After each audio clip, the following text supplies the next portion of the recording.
মেহেরপুর রংপুর জেলার পীরগঞ্জ উপজেলার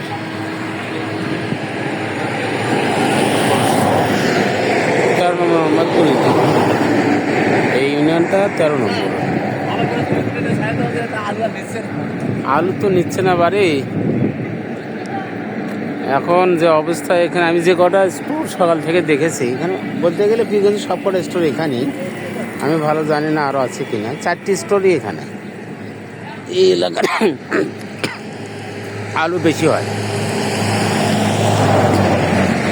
যার জন্য এই এলাকায় এই কোল্ড স্টোরগুলো দেওয়া হয়েছে। কিন্তু সমস্যা হলো অন্যটা, এবার অন্য এলাকা থেকে আলু আসছে।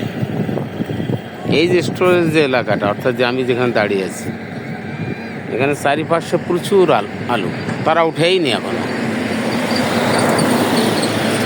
এই ভিতরে আলু, বাইরে আলু, তারপর রোডে আলু, এই যে দূরে আলু। গত বছর আলুর যে দামটা দিয়েছে, সে দামটা এত বেশি,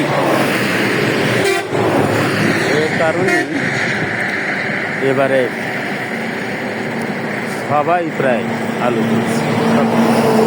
যে জায়গাগুলোতে আলু হয় না, সেই জায়গাগুলোতে আলু করা হয়েছিল। এর ফলাফল তার এটা, প্রচুর আলু, রাখার জায়গা নেই। কৃষকরা সবচেয়ে বেশি যেটা বিপাকে পড়েছে সেটা হচ্ছে ক্রেতা নেই। আবার ক্রেতা নেই কেন? আলুটা কিনে তারা কোথায় রাখবে? আমি সকাল থেকে দেখলাম অনেক লোক, আমি জিজ্ঞেস করতেছি সামনের আলুর স্টুলেতে আলু রাখা যাবে কিনা, অর্থাৎ তারা ভালো জানেও না, অনেক দূর থেকে এসছে তো ভ্যান নিয়ে।